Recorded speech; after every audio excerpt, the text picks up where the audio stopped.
afternoon. Thank you all for being here. My name is Johara, and they can introduce themselves. I work for Miftah for the International Advocacy Team. I'm also a writer and translator for the organization. As you are all aware, this is an extremely difficult time for the Palestinians, as they have endured a brutal genocidal campaign by Israel over the past 2 years. At Miftah, we cover all of Palestine, but over the past 2 years, our focus has been on Gaza and the unimaginable repercussions of the extermination. We've always been focused on the dissemination of the Palestinian narrative in the international arena, so allow me to tell you why this is so important for us.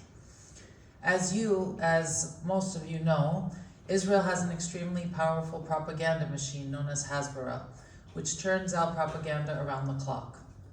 This means there is plenty of misinformation and falsehoods being pumped into international media constantly, and we Palestinians, while not nearly as powerful or influential, are always trying to counter these falsehoods. At Miftah, we do this through a number of tools, including advocacy trips like these, where we meet face-to-face with students, lawmakers, and civil society. We produce films like the one you just watched. Our last film, Sounds of Hunger, Sounds of Gaza, the one before this, was chosen for screening at both the Toronto and the London Film Festival. We believe the best way to convey the truth is to see it, and these films do just that, to portray the unbelievable devastation taking place in Gaza. We produce almost daily posts on our social media revolving around the situation in Palestine, and we will share our social media handles with you at the end. We hold briefings for journalists and international parliamentarians. We write articles on the situation, reports, you get the idea. And our latest report, which my colleague will speak about, there's one on Israel's reproductive genocide in Gaza and also on the starvation. This is for one purpose, which is to get our story out. This is a story of a people who have been under the yoke of an Israeli military occupation for over 77 years. It is the story of displacement, ethnic cleansing, land appropriation, imprisonment, and annihilation, but mostly it is the story about the survival of a people. Palestinians are a proud people, deeply rooted in their land, with a long history and culture in Palestine. And as the years have shown, they have no intention of giving up this land or allowing Israel to erase us.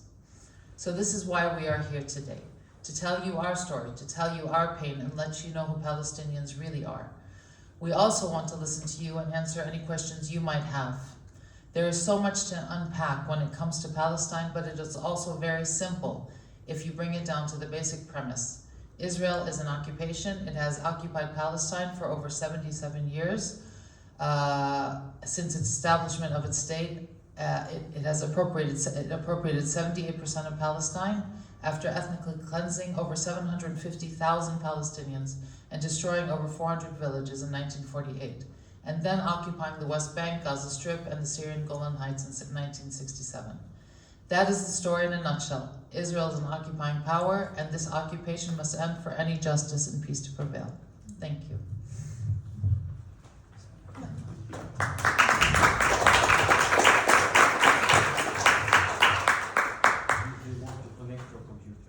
No, it's fine. So thank you again, just to echo what my colleague said, thank you again for coming. It means a lot that people have taken the time to come and listen. My name is Sarah Khatib. I work with Miftah's International Advocacy Team as well.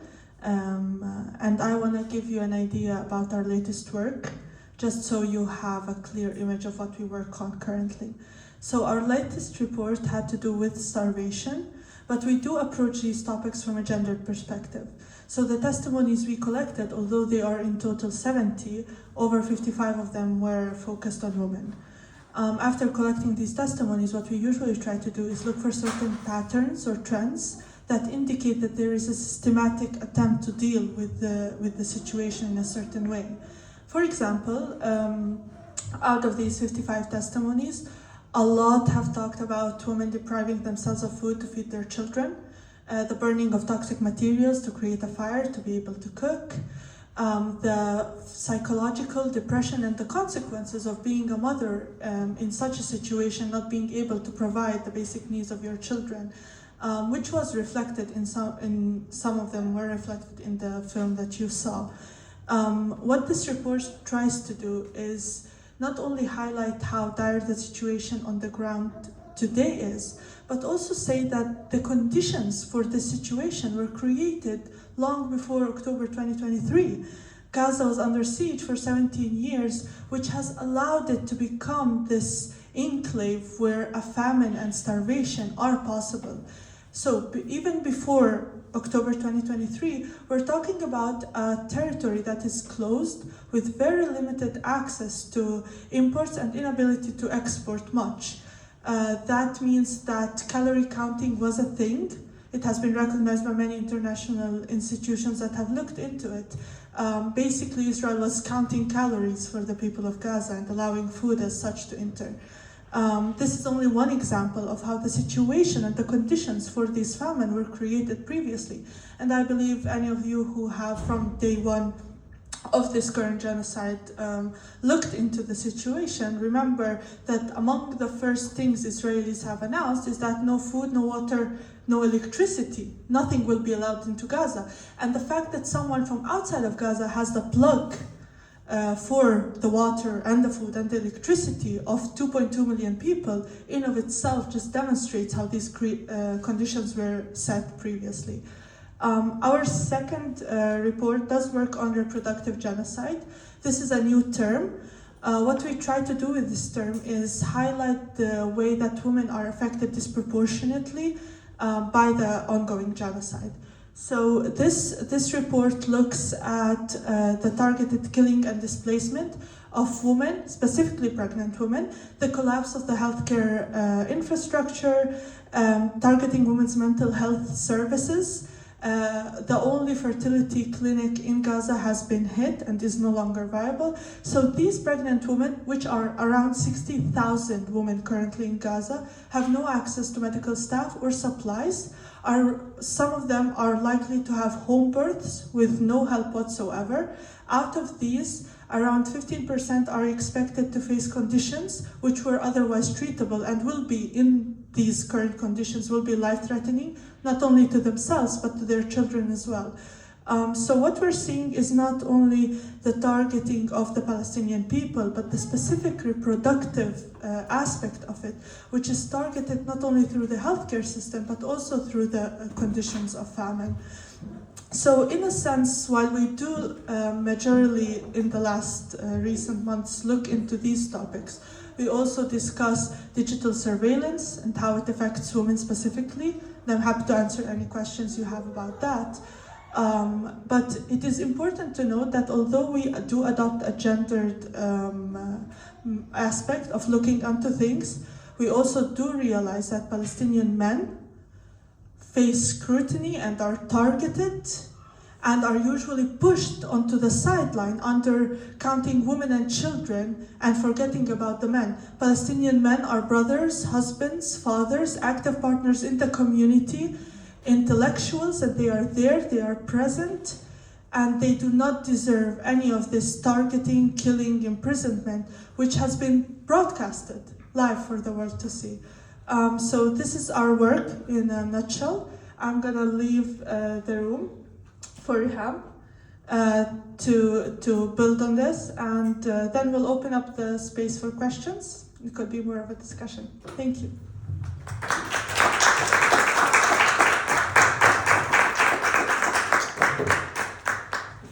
Good afternoon, and thank you for coming and showing up for Palestine. My name is Riham, and I also work with Miftah. I really don't want to take much of your time. I think I will allow for more questions and discussion. But I also want to echo that now that there's a deal that is being discussed regarding Gaza and a ceasefire in Gaza, although we Palestinians have reached a point where they would agree to any agreement that would end the slaughter, it's important to remember that we will not agree to an agreement that will strip Palestinians of their right to self-determination, their right to govern themselves and undermine their ability to select their representatives and so on. So we all hope for a ceasefire soon, and we call for the whole world to help Palestinians and stand with Palestinians in this demand. I will stop here and hope to answer your questions if you have any.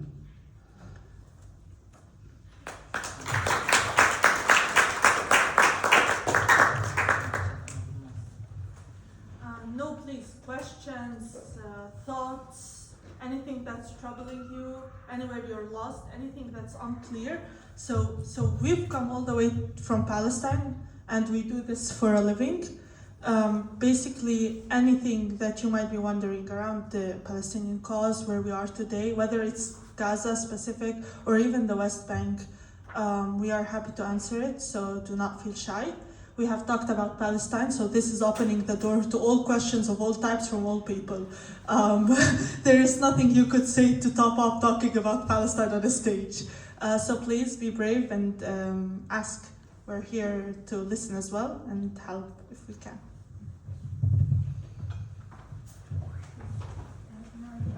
Could we see if there are two mics working? Barely. You'll have to scream. Go.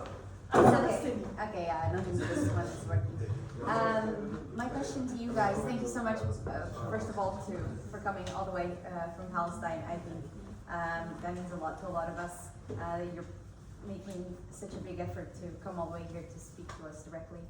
I think there's been a lot of conversations about centering Palestinian voices in their own struggle and in their own self-determination. So you guys being Palestinian, what do you think is the best way that we in the West, in countries like Sweden, can best support you in Gaza, in the West Bank, just help you so you can self-determine what you want to do with your territory, your land, and your lives. So yeah. Thank you. That's actually a really good question. Go ahead, please.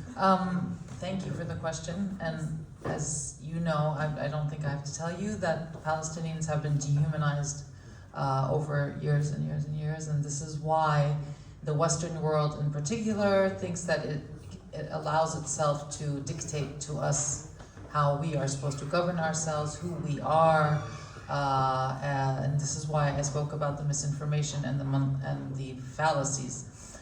To answer your question, what can be done is that portraying Palestinians as people who are deserving of just like anyone else is really we don't need much more than that. What has happened in the West is that, especially in the West, I'm saying the West is because Sweden and also, is that Palestinians have always been portrayed in two groups. Either we are the helpless victims or we are the terrorists. And this is very dehumanizing, and has allowed the world to say, well, they don't matter. And this is why Sarah was saying that it's not just the women and children. Of course, Israel is targeting women and children because it is committing a reproductive genocide. However, the targeting of men have been just crossed out as they are deserving to die. And this is not the truth. They are men who they are our men. They are our husbands, they are our fathers.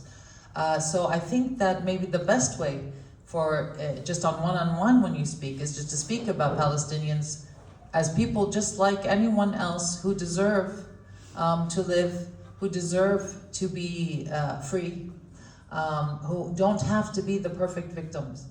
Okay, this whole concept of the only way that people can that we deserve solidarity or deserve sympathy is if we are perfect victims, and this is not the case. This is not something that we need to subscribe to. A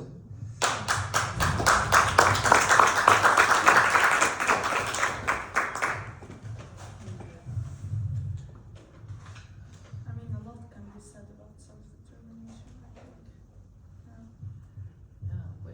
think. We don't need the West to tell us who we are or how we should govern ourselves. We know we're worthy of that. And this is why we're talking about this whole, everyone is speaking about the day after, except no Palestinian is in that conversation. And that in and of itself is dehumanizing. I just wanted to build on that, is that within the first few months of the genocide, what we've actually seen is all of these day after plans coming out, and the Palestinian was never consulted. And the dark humor aspect of it is we as Palestinians looked at each other at one point and we were like, did they not find any Palestinian to consult? We're everywhere. Like, come on. So in a sense, Palestinians are active and are easy to find. The fact is they are systematically being pushed out of this process. And the fact that the conditions are so dire on the ground makes Palestinians forced to agree with anything proposed at the table as long as it stops the slaughter. And when you reduce human beings to barely just wanting to survive, you have reduced them to their basic, the lowest basic need of a human is to survive. And the fact that we have reached a point where we would agree to anything to achieve survival in of itself, I think reflects what the situation is like on the ground. With also commenting on the humanization, dehumanization thing. I see you all wearing a kofia, so I'm gonna assume some of you know a bit, and I'm gonna take it a step further and say I can assume some of you have used the word resilient a couple of times, either before the October 2023 thing or after. Here's the thing. Resilience is after an earthquake, where you help your neighbor, you give them a room at your house to stay until they can rebuild, and you help them create a nice home where the old one was pushed to the ground. In Palestine, people cannot be resilient anymore. It should not be expected for anyone to be resilient to the conditions currently. After 2 years of genocide, this is just hypocritical, and it feels as if people are talking from a place of as if they're watching a movie, and it's like, yeah, the hero should just push through a little bit more. And it's not like that. People have reduced to surviving, so they are not resilient. If a mother walks 15 kilometers to find food for her children, she's trying not to starve to death. She's not being resilient. What are her other options? None.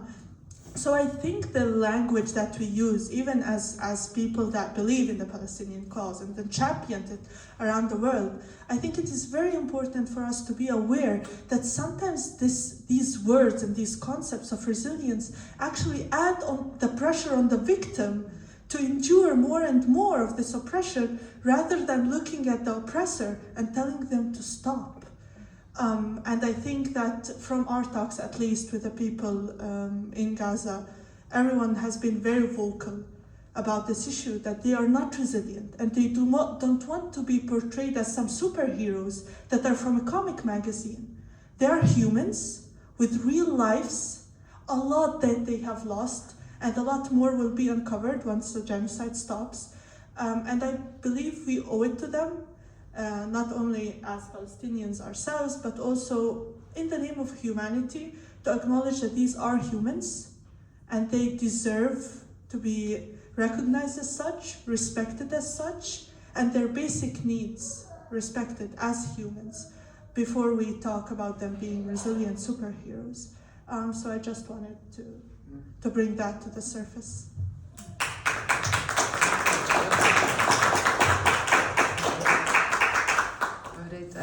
Just to go back to your question regarding what you can do as Swedish citizens, I think now that you're preparing for elections in the next year, I think it's important to keep talking about Palestine, to remind your representatives and to make sure that Palestine is an issue that is included in electoral programs, that this is not just for Palestine, it's for humanity as a whole. when Sweden upholds its duty as a bearer of human rights and dignity, I think it's important for them to at least uphold that promise and that title that Sweden always tries to live up to. So I think these small things, talking about Palestine, educating the people around you. I'm sure you coming here already know a lot about what's going on.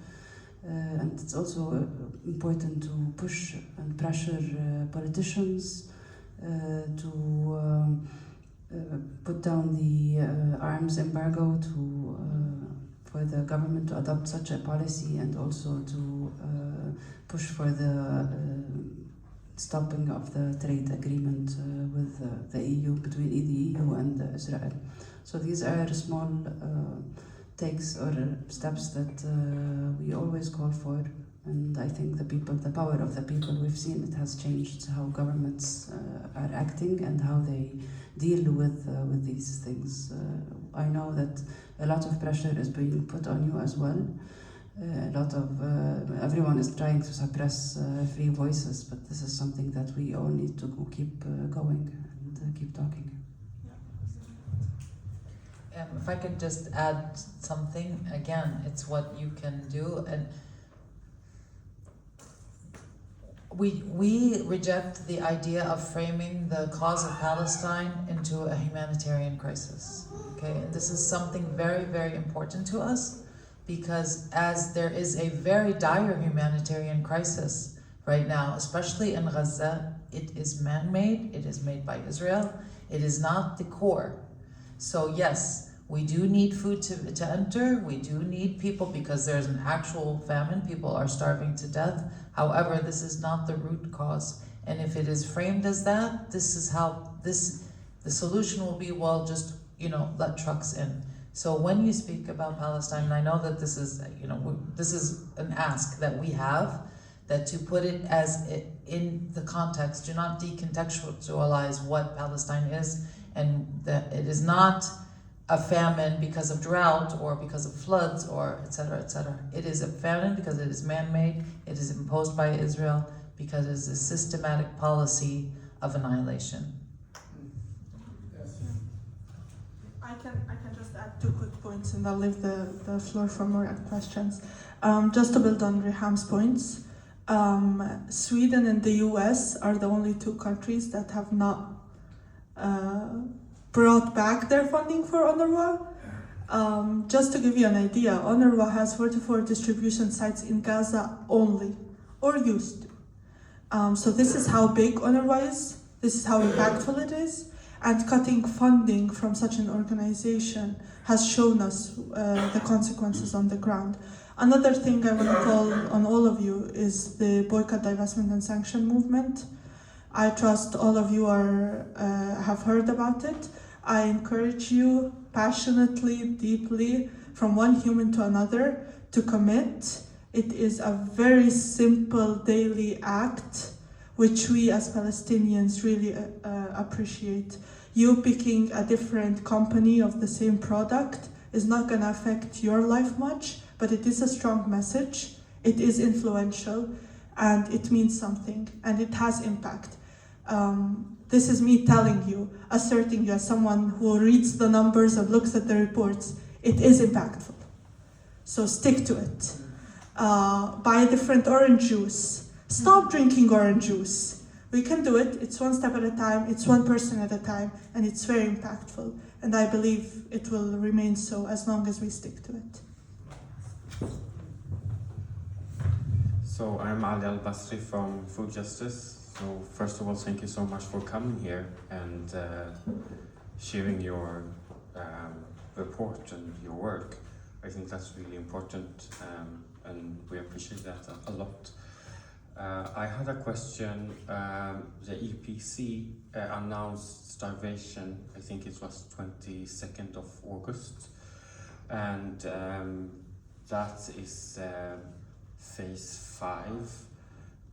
Which I would describe as acute dying starvation. And in Swedish media, at least, we haven't heard so much what is happening the last weeks about food entering Gaza. Because we hear a lot about these negotiations, but we don't hear actually what's happening. Is it entering now? How is this process going? If you know. Yeah, I'll start, and then if you have things to. Okay, so there was phase 5 famine, and what this also means is that even if food entered right now, people will still die because of the malnutrition that they, especially for the vulnerable children, pregnant women, the elderly, etc.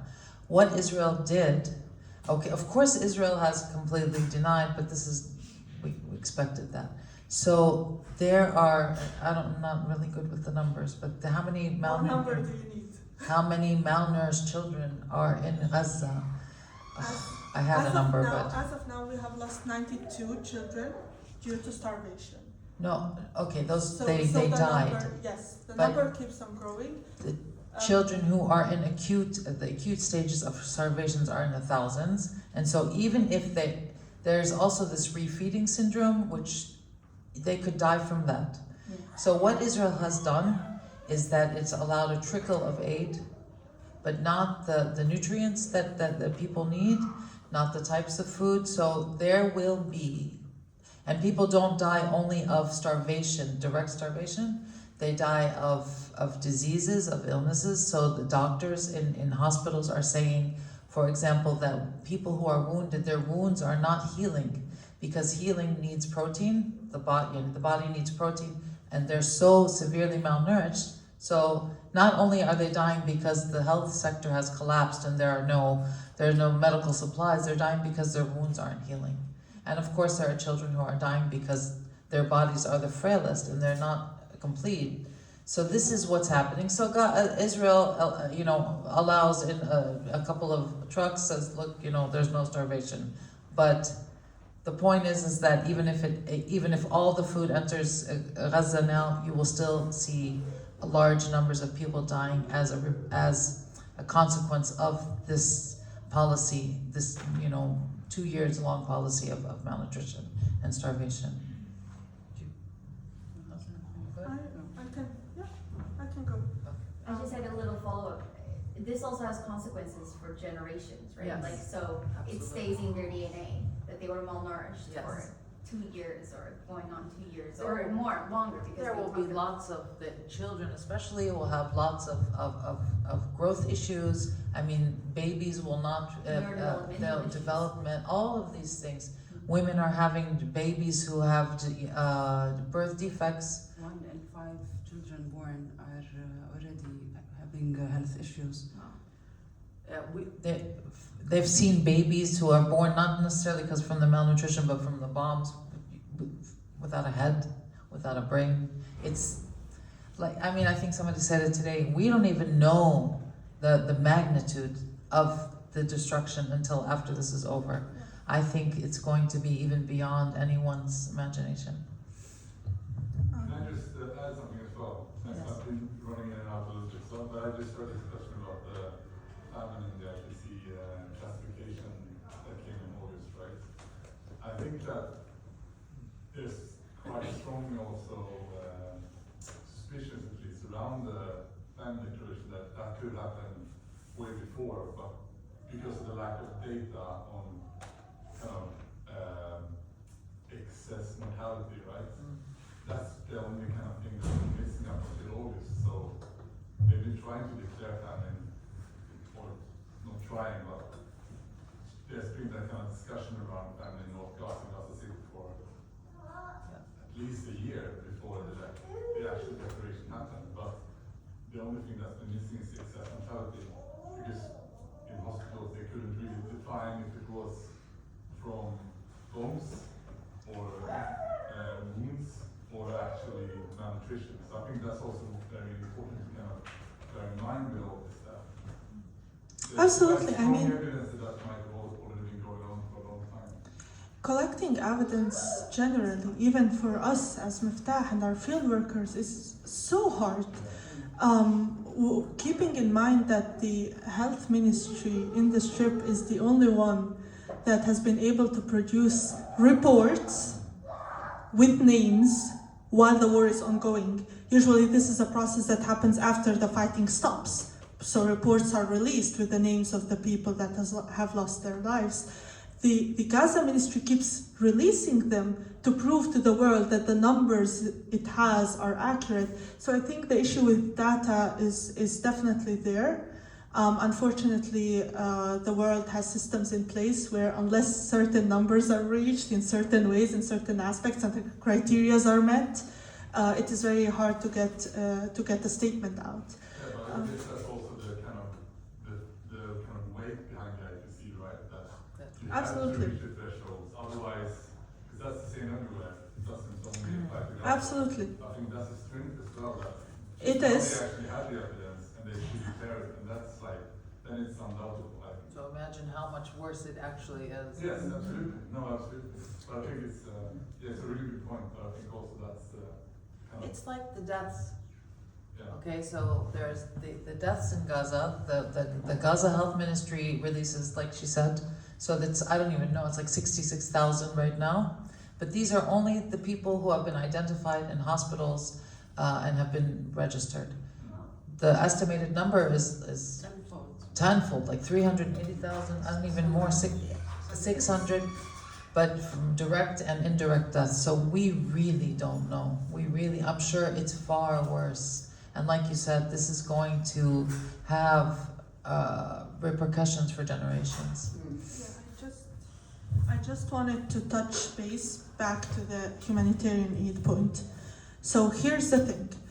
Internationally, everyone pushes for international aid to get in, humanitarian aid to get into Gaza.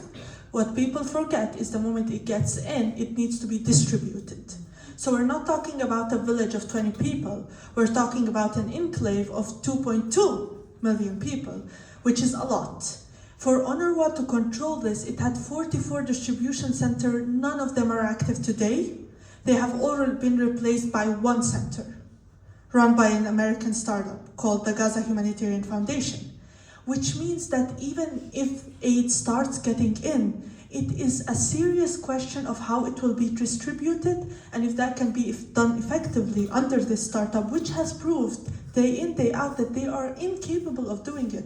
Not only because certain instances have happened where aid was stolen and people got violent fighting over aid because it is that dire, but also because they basically simply do not have the experience to distribute that amount of aid to that amount of people under these conditions. And this is not something that we are in the face of non-existing other options. UNRWA is there. It has been there for tens of years. They know the context, the culture, and the people, and they know how to do their work effectively because they have been doing it so long, for so long. So I think there needs to be a serious conversation and pressure from Swedish people on the Swedish government to rethink and reconsider how it is approaching this whole UNRWA thing. Not giving back the funding is not only a matter of getting money, it is also a matter of giving the organization credibility to work on the ground and protecting its work and its employees, which unfortunately is not what is happening now. Thank you so much for super interesting presentation, and I have fullest respect for documentation and witnessing and research. I'm myself a scholar at Uppsala University, all of these, and of course Hanana Shave has a very good high name recognition and respect. But the thing is, and I fully agree with everything you say, but the thing is that it's not by chance that Sweden is taking this position. It's not basically an information issue. It's not about Hezbollah or anything like this. Knowledge, because knowledge is not sufficient in this situation because they know. Everyone knows. And Sweden adopted this policy contra UNRWA because they want to. And it has, It's not only a matter of the Reform National Socialist Party that now has developed this very interesting pro-Israeli anti-Semitic stance that runs across the whole radical nationalist spectrum, but that is also quite influential within the government. And we are very ashamed, of course, of the Swedish government, and we do everything we can to put pressures into 1 billion of good initiatives going on. But my question to you now is that what we have seen this since October 23, it's been a very explicit reference to Nakba. This is the new Nakba, this is the Gaza Nakba, this is going to clear everything out. So it's very explicitly framed as a genocide by the current regime in Israel, by those elected into power. And this is also listened to by the Swedish politicians that still supports it because they recognize the desire of pushing everyone out and re-establishing the dream of homogeneity and all of these things. And I don't know how familiar you are with the Swedish political landscape, and I hope that you have good guides into it and don't mistake this for a lack of support, because it's also very obvious that despite what the media and the government says, they have lost the streets. And there's so many people out there that would support you, so you would be a good guy. But my question is now, how do you perceive the situation that you actually try to, and I urge you to continue, you need to continue to talk and to document and to prove, but in a situation where this is different from earlier genocides by its absolute visibility. It's announced to the world, it's the gravest crime of humanity, and it's announced to everyone to see. So what's your take on trying to act in this situation where everybody really knows already, and most of what needs to be said already have been said? So are you seeing that this still, how do you interpret the acts of Europe and Sweden, and do you feel that it's, what kind of to every move there's a counter move, right? And we all know, if you look at the histories of genocides, that they all end. And that's the only thing we know. So the only interesting question will be what that end means. But it will end. And it will change the political situation. So how do you interpret the current full support that actually is gathering around what the Israeli government is doing now from certain corners? And it's only certain corners because they lost some, a lot of support from the rest of the world. All right. Well, thank you for your very difficult question. But I think our answer is that we will keep going no matter what. And I think we will not stop until we see not just justice, but also an end to the impunity of Israel. And we know that the Western governments, at least not the people, we've seen the people move and understand what is going on, but governments are complicit because there's money if you want to break it down. At the end of the day, all these arms deals and cover up for Israel, it has a price, and someone is making money off of this genocide.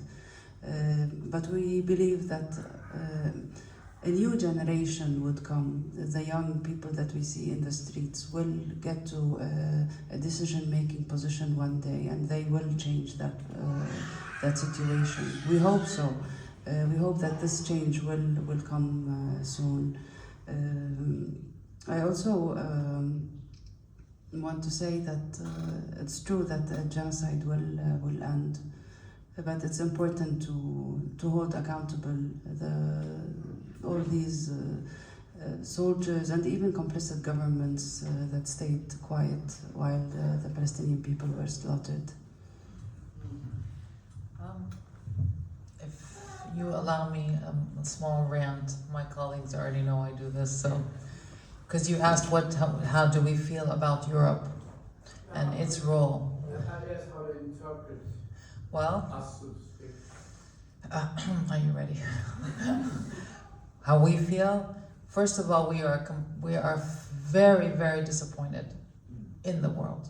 And we also see that Gaza has laid bare truths that we thought were over. And this, in terms of colonizer and colonized, and white versus brown people, etc., etc. It's all still there. All of those delineations are still there. Maybe geographically things have changed. Maybe they're not actual physical colonizations in the world, except when we're still under a very settler colonialist regime. But the mentality has not changed. And this is why Palestinians have been so dehumanized, because we are the brown people, we are the Muslims. Even though there are Christians in Palestine, but for the world, for the white world, we are the lesser brown people. And so this has been, I don't want to say a shock, but it has been an awakening for us that no, nothing has really changed. So like Riham said, we will not stop, not only because we are these strong people, because we have no choice. If we do, we will be wiped away. We will be wiped off the face of the earth. And we won't allow that. And we do depend on the people. The governments are complicit. But we do see that there is a shift in public opinion. Throughout Europe, even in the United States, which is, we see that, and we depend on that you will continue, because this is not just about Palestine. Once Israel is done with Palestine, it's not going to stop. It has enjoyed impunity for so long. Another tyrant comes along and says, well, I will commit a genocide because look at what Israel has. So the world should be concerned, not just us. Okay.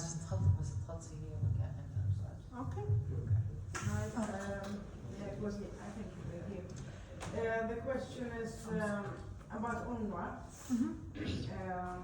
Because the Swedish government always says that, oh, we don't give money to UNRWA because Israel doesn't let them work. So what do we reply to that? How can UNRWA work there when Israel doesn't let them? Or I don't know. Is You that what they understand my say? question? That is Yes. what they That's say. their Okay. We don't give UNRWA because Israel is not letting them work. This is their explanation. Okay, I'll get back to that. I just want to make a quick, very point. Everything that can be said has been said. You just said that, and I'm quoting you. To some degree, I do agree. Like, how many more dead children do I need to broadcast? But silence still is not an option. Absolutely. But the fact is that this documentation is not only for the sake of having it broadcast, it's for the sake of documenting it for future reference. A lot of this work is being used by South Africa's case against Israel, for example. With that being said, I believe that a lot of people do share this approach to the Palestinian cause, which is why, for example, in encampments created by students all around the world, we have students sitting and just reading random books and just eating. So it's not them constantly rallying, it's them having heard what they've heard, and they have enough information to make the conscious choice of actually moving it into an action of encampments. So I do believe there is a lot of action that does come out of the talking. Unfortunately, in Palestine, the repercussions of talking on of itself are so enormous that the idea of action leads to something of what we're seeing in Gaza now. And I think that even as people that do believe in human rights, it's important for we try our best to stay safe. And I think we owe it not only to ourselves and our families, but also to the work we do. I hope that, in a sense, answers the question. Back to the UNRWA. I'm sorry, I don't want to skip the UNRWA question. So here's the thing. Israel cannot block Sweden sending money to the UNRWA and allow Spain to send money to UNRWA. It does not work that way. Money is sent to the UN sends it to the UNRWA. That's how it works. Sweden can send it, UNRWA can receive it, and they do work. There are certain restrictions that are being imposed, especially in Gaza, in Jerusalem. From the latest updates on the ground, an example for Jerusalem, employees of the UNRWA are no longer allowed to drive cars with UN on them. It has reached that stage, but these employees do wake up every day and go to work and they do their work. So they do believe they do need the support and they have earned it. Please, we aren't gonna keep. Thank you so much for coming here. I was really so glad when I saw that you were going to come. And I've tried my best to be here listening to you. You've seen a little taller around your crowd. I'm Sparkle, and I thank you for your patience. And I think his patience is running out. So I'm really glad that I get to ask my question before we go. So I had the privilege of working with Miftah in Ramallah. I've been working with Genocide in Palestine and coming back to Sweden as a very vocal voice for the Palestinian cause, and I think you are here in the room with a lot of those people tonight, right? But I think building on your point, we're starting to it gets frustrating when everything is out there and still don't see the change that we would like to see with our government. So I'm very curious to hear, when you are coming here, what's your advocacy strategy currently? Like, how do we? Do you have any recommendations to us as activists? I think you gave good recommendations what we can do to support the cause. Like, how your strategy shifted currently? How do you navigate in this landscape? Is there, how do you prepare yourself for coming here? That's a fair question. Yeah. And is there anything we can learn from you at this stage from that point of view? Yeah, can I add to that as well? Because I've also been thinking about the upcoming UN 80 years anniversary, the 25 years, and can you also reflect a bit around that? Because there will be a lot of panel discussions and things like that. And so, what can we take with us when we attend those events from you? Well, we try to build our advocacy based on facts and evidence, and the evidence that we've collected for this report, for example, is something that we collected from the ground, from women through trained field researchers, and we also do this every single time we prepare a new report. In addition to the reproductive genocide and the famine report that Sarah mentioned, we had a report about sexual abuse in Israeli captivity against women. And that report was collected through testimonies from women. We cannot come out and claim that there were, for example, sexual abuses, and I'm sure you understand how difficult it is for a woman to come out and say that she was abused or even raped. So we rely on evidence that is collected from the field, and we try to build on the networks that already exist in the country, because activists in Sweden, for example, know their way around a lot more than we as outsiders. But we always try to make a mixture during our meetings to meet with activists, with networks, with feminist organizations, because, as we said, we do this documentation from a gendered lens. And we also try to meet politicians and people that have a say in what is going on. We don't necessarily rely on meeting with people who are already converted. We try to aim to meet with people on the fence, and encourage people that have already converted to carry our messages and move on. As for your question regarding the Security Council resolution, or the 25 years since the Women, Peace and Security agenda, we've been very active and pioneered this work in Palestine, and the feminist groups and powers in Palestine have adopted Resolution 1325 because it has allowed, or they saw that it would allow for the Palestinian voices to reach international platforms and for accountability measures to take place. Unfortunately, we've seen that this was just ink on paper or facade. But we will continue we still go to these events around the Women, Peace and Security event. We participate in the panels, and we keep on talking about how this, not just a genocide in Gaza, but also all the attacks on the West Bank as well have affected Palestinian women and are changing also how the roles of women within the household and within the community. I think internationally also, when we come to places like Sweden, it's almost like an alternate universe for us. We come and it's like, we don't know what to say. And again, like I said, how disappointed we are in the world. And Miftah works on 1325 and Women, Peace and Security. And we see all of these nice resolutions. We see, the UN mechanisms.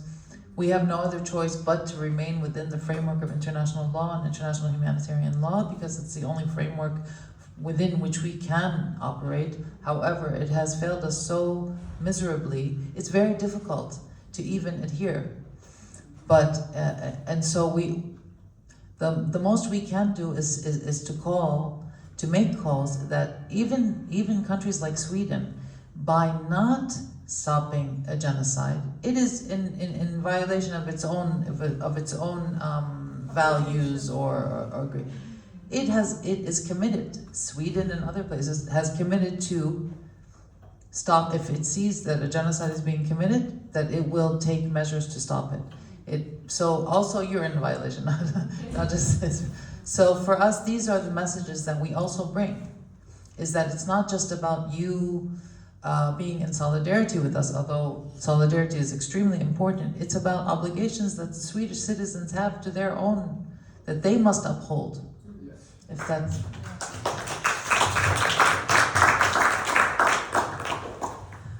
So activism. I'm very grateful that you remain a loud voice. I know that isn't easy. For what we usually do is that we get to know the person we're meeting. So we do our research, but it is also important to note that you need to alter how you talk about Palestine depending on the person you're meeting. So usually feminist organizations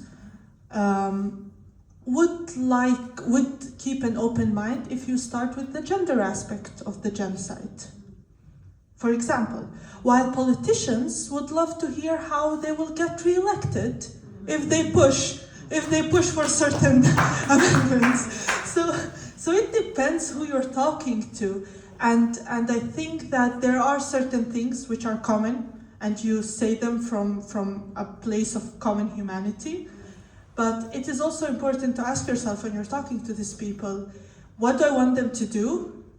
And how will I get them to do it? And sometimes you will have to resort to tools like sitting and listing the numbers and being like, this percentage of women have died, this percentage of children face death, this percentage of starvation is expected, this amount of pregnant women will be facing life-threatening situations. Because some people need the numbers to act, while others need the stories. They need to hear from women on the ground. They need to hear something very personal for it to make sense. So I think it is also always important not to stick to one certain frame and keep repeating it. It's gonna get awful for you as well. Keep an open mind. Understand that a lot of people are talking out of ignorance, unfortunately, although we have our own issues with that 2 years post-genocide. Whoever is ignorant, I have no idea what they're doing with their life or under what rock are they living. But in a worst case scenario, expect that they are ignorant, try to educate, and use the tools that you can assume they are interested or might work with that person, especially politicians. To circle back to the 1325, It's not only 1325, it's also 80 years of the UN. absolutely. And I worked in Rwanda after the genocide, and I was always asked that question, where were you? Where were you during the genocide? And I often think about that now. How would you respond in Gaza? Absolutely. I mean, I'm half Bosnian, so we've had our own experience with genocides and mass murder. So in a sense, the UN is gonna face that question. It's gonna be louder than ever, because this is not that no one called them to help. Palestinians have called, they have just ignored us. And it's not a matter of a couple of weeks or a couple of days like the situation was in Bosnia, it's a matter of years. But just to say that the frustration that we feel with these resolutions, with the UN as a system, it's also echoed in Sweden. From what we've met with the civil society organizations, at least ones that are interested in women, peace and security, for example, as a specific example, are very frustrated. We've even heard them saying that they are considering, they are discussing possibly coming out and saying, okay, this resolution does not work, we need something alternative. And I think that the fact that we are reaching a point where this conversation is possible, and that we understand that certain mechanisms have proven to fail, and there is a need to set them aside and think of something new. And although I do share Johra and Riham's points that we are very frustrated with the international community, with the world, as the youth part of the Palestinian people, I think that it is hopeful to see other youth from around the world that have never been to Palestine sit in tents for months.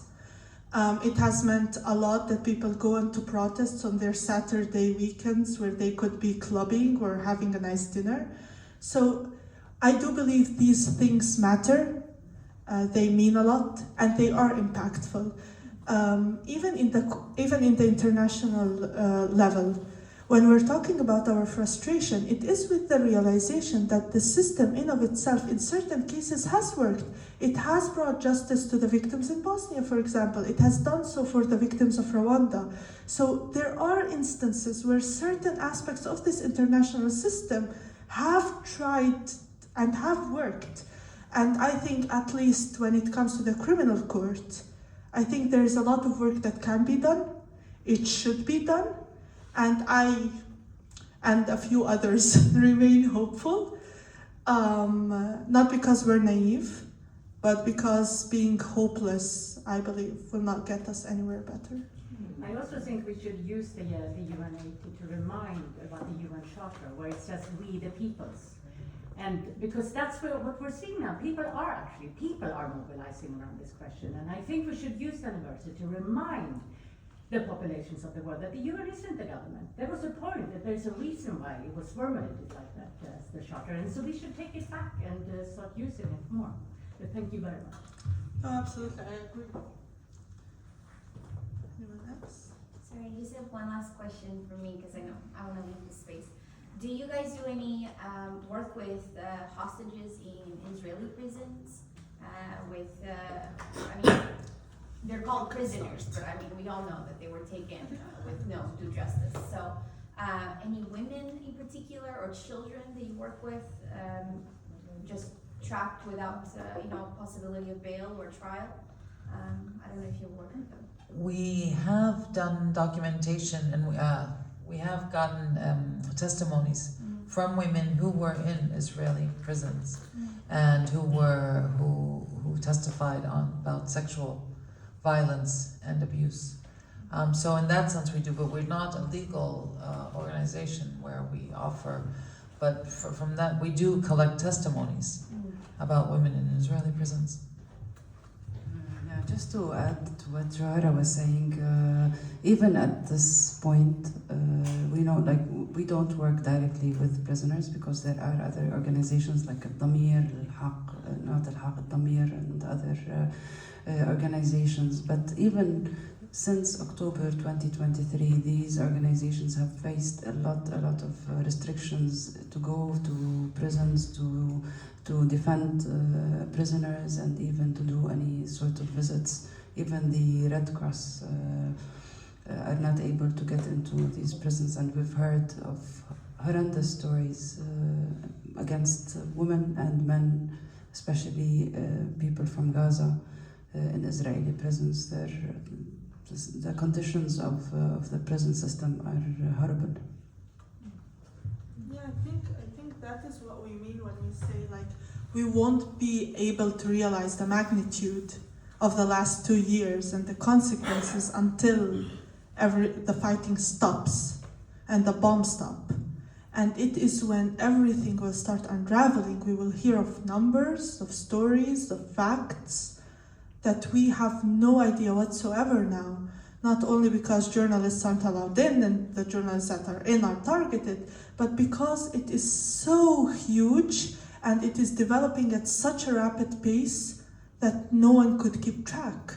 And I think for us to collect the data and to have a clear idea and to do needs assessment and to do other types of reports and studies needed to understand where to start, the fighting needs to stop.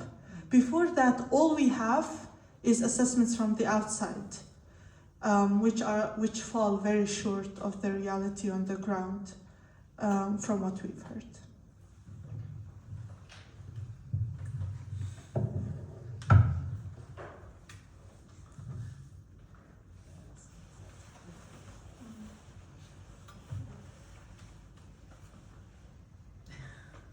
Like your kind of observations on how like a number of Western countries have now decided to recognize a Palestinian state without which nobody necessarily agrees where that even is, and then some of that is still, it's like a state, but it involves like demilitarizing like Hamas and Palestinian resistance rather than Israel, and just I don't know, how do you feel? How do you feel? Are you ready for another rant? Absolutely. Tell them, Joe, how do you feel? Look, like the Americans say, it's a day late, dollar short, for one.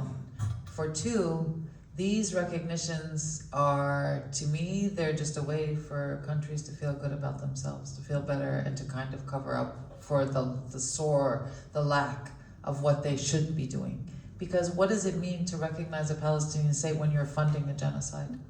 What does it mean to still send arms to Israel? What does it mean not to boycott Israeli settlement products when they are clearly illegal? And your country says that they are legal under international law. There's imports, exports of arms, trade between. So where are the borders of this so-called Palestinian state when Israel every day expropriates land, builds settlements? The wall has cut into the West Bank. People can't go from point A to point B except through checkpoints and through. So these recognitions mean they ring very hollow for us, and especially now. Why all of a sudden Canada and France and Sweden? It's been, I think, 10 years. Okay, 11 years, and look at what even Sweden, and all of a sudden they've cut 8 to. So what does that mean? We don't need this. We don't need these words. We don't need these words. It's very, very apparent. It's almost insulting to us. If you really believe in a Palestinian state, then you stop the genocidal regime that's slaughtering us. And it can't be conditional.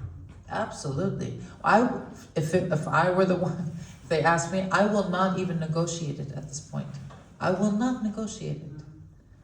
You need to stop the slaughter, and Israel needs to be held accountable. The war criminals should be in The Hague right now. After that, we can talk.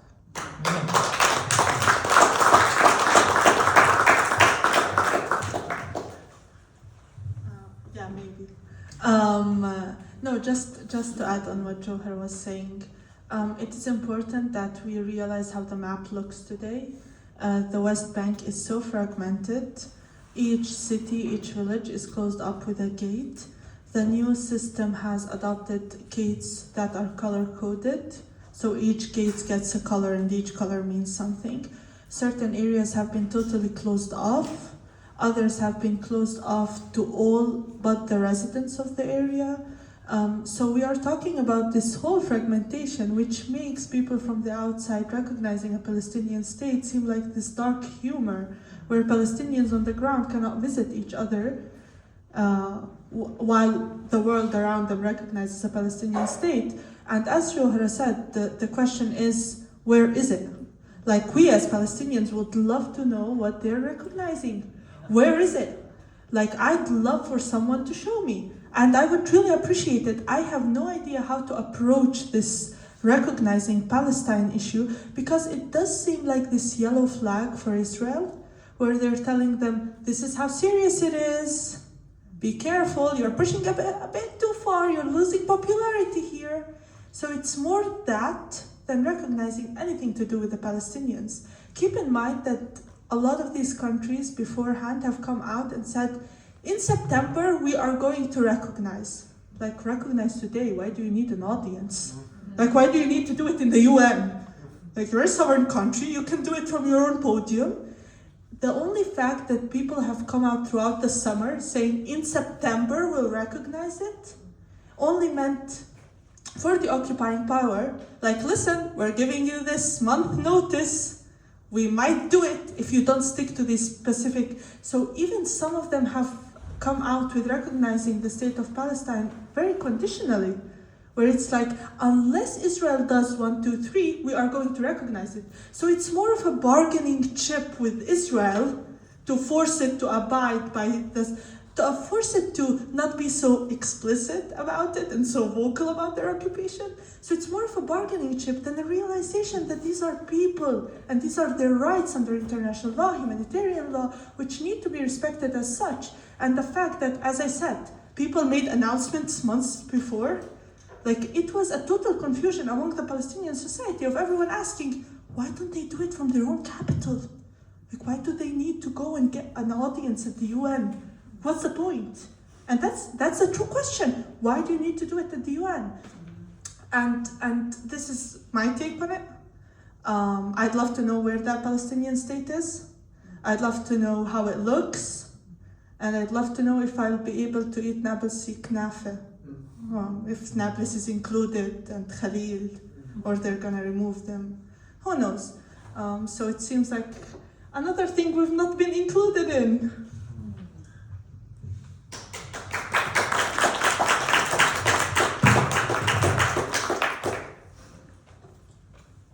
I have more questions. Okay. I mean, if anyone else wants to, go ahead.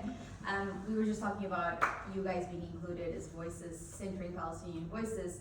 How do you feel about a military intervention? Because I think diplomacy has not worked, right? Diplomacy, we know, it hasn't worked.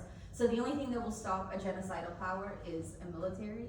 So I'm wondering if the Palestinian people are with the intent of creating any military beyond the resistance forces, or if you're hoping that someone will step in. We talked about the Colombian president coming around saying this. Are you hoping for a military intervention? I just want to hear from your own side what you're hoping could be a resolution, because we know diplomacy at this point. Yes. Okay. Yes. So we could be pushing for this. We could be asking, for example, the Swedish government, send troops and Yeah, you can. I don't they don't really have to send troops. They Yeah. won't They either. They won't send Stop selling. Exactly. Okay. You know, for really, this is all, I mean, with Israel, the United States, the onus is really, I mean, the United States is the biggest, but the EU has a very strong card in its hand, which is the trade agreement. I mean, and money talks, we know that. So even before it sends troops, and if you want to send troops, send troops. It's okay, I don't mind. But if not, cut the EU trade union. It's huge. And we know this is that, you know, if you don't feed the occupation, if you make it expensive, if you make it costly. Right now, Israel, it's not costing it anything. It needs to feel it. It needs to hurt. And if it does, then maybe things will change. Yeah, we've seen that it worked in South Africa. Exactly. worked- So yeah. economic pressure, you're saying first starting point above all because it will. Yeah, I mean, I want to go home. I am not going to tell you anything else. I need to. No, I think truly it's not only economic pressure. No. I'm sure all of you follow the flotilla, Yeah. considering not only because Swedish people are on these boats, but also because you care about the flotilla. So this is pressure, not military. They're delivering baby formula and Pampers from what I've learned and read. So nothing very militarized about it. Completely legal under international law. It gets attention. It gets people talking. So ideas like these, I believe, are most impactful and are possible. Unfortunately, under international law, once again, military forces cannot just travel into Gaza. What would actually need to happen is having the UN start a peacekeeping force, which would have to enter, and they would not fight. They would just ensure the remaining of a status quo, which was the situation between Palestine and Lebanon on the borders for so long. So the UN peacekeeping forces were there, maintaining a status quo. They, however, have no power whatsoever, and they have no willingness whatsoever to fight on behalf of anybody. And we've seen that, not only in Lebanon, but in other cases around the world. So I think that economic pressure works, media pressure works, protests work, boycotting work, you coming, talking works, and it does affect. So I'll just encourage you to keep doing that. Also, be creative. I've heard from Clowns Without Borders that they have clowns coming at protests to make it as entertaining as possible for children. So these are passionate people who are trying to find ways, and I think it is possible. So that's to answer your question. And I also want to go home. No, not only this way. We're being sarcastic, but we speak about. But it's just like one last thing. Like it's food for thought. Just when I to circle back to how the world has not changed in terms of colonizer mentality. It's almost assumed that any response, and this is why the world, including mostly the West, holds us to a higher standard in our responses. Why is it that the Palestinians are expected always to respond to the most brutal, violent occupation only by peaceful, non-violent, resistance? So this is something, and this is why if we call for military intervention, which we can, we're allowed to call for military intervention, but all of a sudden that makes us violent. But what about the violence that's being perpetrated against us, Anyway.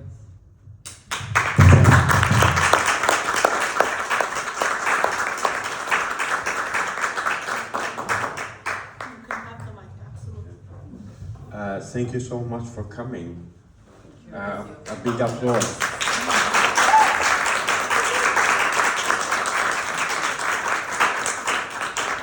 As I understand, you are leaving to the airport. Yeah.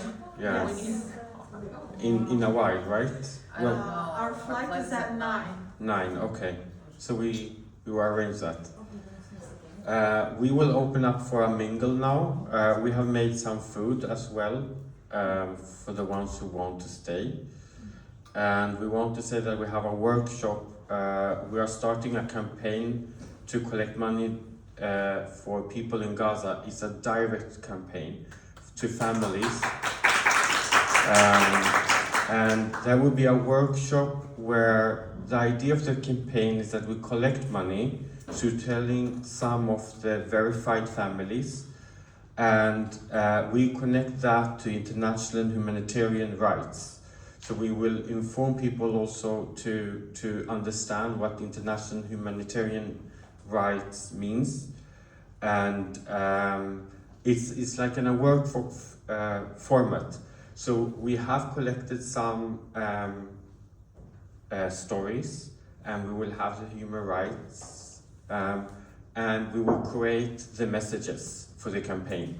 So it's worth to learn about it and actually starting the campaign. That is in 9th of October, and in 1st of November we are planning a party. And the theme for the party is resistance. So we are inviting all kind of organizations and people to take part of that, and all that money is going to be sent to these families. So, yeah, thank you.